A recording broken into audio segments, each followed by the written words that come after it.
حضرت ابو ہریرہ رضی اللہ عنہ نے بیان کیا کہ انہوں نے نبی کریم صلی اللہ علیہ وسلم سے سنا، آپ نے فرمایا کہ بنی اسرائیل میں 3 شخص تھے، ایک کوڑھی، دوسرا اندھا اور تیسرا گنجا۔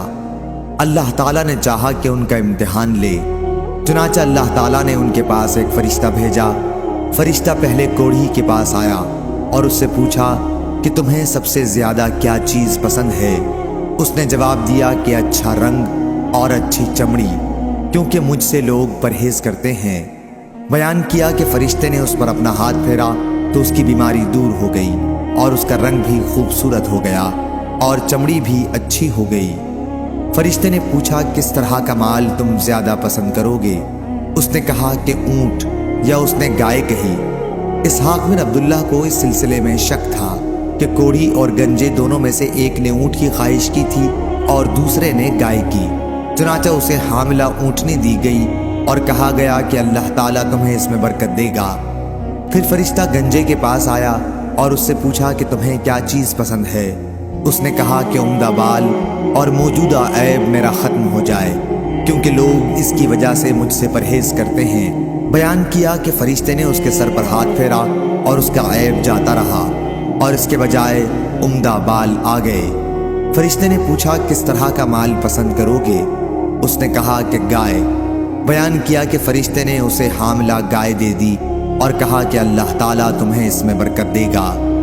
پھر اندھے کے پاس فرشتہ آیا اور کہا کہ تمہیں کیا چیز پسند ہے؟ اس نے کہا کہ اللہ تعالیٰ مجھے آنکھوں کی روشنی دے دے تاکہ میں لوگوں کو دیکھ سکوں۔ بیان کیا کہ فرشتے نے ہاتھ پھیرا اور اللہ تعالیٰ نے اس کی بینائی اسے واپس دے دی۔ پھر پوچھا کہ کس طرح کا مال تم پسند کرو گے؟ اس نے کہا کہ بکریاں۔ فرشتے نے اسے حاملہ بکری دے دی۔ پھر تینوں جانوروں کے بچے پیدا ہوئے، یہاں تک کہ کوڑھی کے اونٹوں سے اس کی وادی بھر گئی، گنجے کی گائے بیل سے اس کی وادی بھر گئی اور اندھے کی بکریوں سے اس کی وادی بھر گئی۔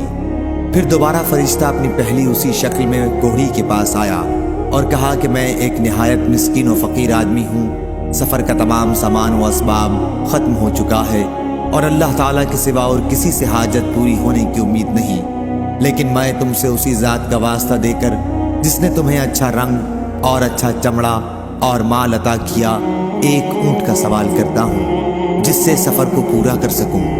اس نے فرشتے سے کہا کہ میرے ذمہ حقوق اور بہت سے ہیں۔ فرشتے نے کہا غالباً میں تمہیں پہچانتا ہوں، کیا تمہیں کوڑھ کی بیماری نہیں تھی جس کی وجہ سے لوگ تم سے گھن کھاتے؟ تم ایک فقیر اور خلاش تھے، پھر تمہیں اللہ تعالیٰ نے یہ چیزیں عطا کی۔ اس نے کہا کہ یہ ساری دولت تو میرے باپ دادا سے چلی آ رہی ہے۔ فرشتے نے کہا کہ اگر تم جھوٹے ہو تو اللہ تمہیں اپنی پہلی حالت پر لوٹا دے۔ پھر فرشتہ گنجے کے پاس اپنی اسی پہلی صورت میں آیا اور اس سے بھی وہی درخواست کی اور اس نے بھی وہی کوڑھی والا جواب دیا۔ فرشتے نے کہا کہ اگر تم جھوٹے ہو تو اللہ تعالیٰ تمہیں اپنی پہلی حالت پر لوٹا دے۔ اس کے بعد فرشتہ اندھے کے پاس آیا اپنی اسی پہلی صورت میں اور کہا کہ میں ایک مسکین آدمی ہوں، سفر کے تمام سامان ختم ہو چکے ہیں اور سوا اللہ تعالیٰ کے کسی سے حاجت پوری ہونے کی توقع نہیں۔ میں تم سے اس ذات کا واسطہ دے کر جس نے تمہیں تمہاری بینائی واپس دی ہے، ایک بکری مانگتا ہوں جس سے اپنے سفر کی ضروریات پوری کر سکوں۔ اندھے نے جواب دیا کہ واقعی میں اندھا تھا اور اللہ تعالیٰ نے مجھے اپنے فضل سے بینائی عطا فرمائی، اور واقعی میں فقیر و محتاج تھا اور اللہ تعالیٰ نے مجھے مالدار بنایا۔ تم جتنی بکریاں چاہو لے سکتے ہو، اللہ کی قسم جب تم نے خدا کا واسطہ دیا ہے تو جتنا بھی تمہارا جی چاہے لے جاؤ، میں تمہیں ہرگز نہیں روک سکتا۔ فرشتے نے کہا کہ تم اپنا مال اپنے پاس رکھو، یہ تو صرف امتحان تھا اور اللہ تعالیٰ تم سے راضی اور خوش ہے، تمہارے دونوں ساتھیوں سے ناراض ہے۔ صحیح بخاری حدیث نمبر 3464۔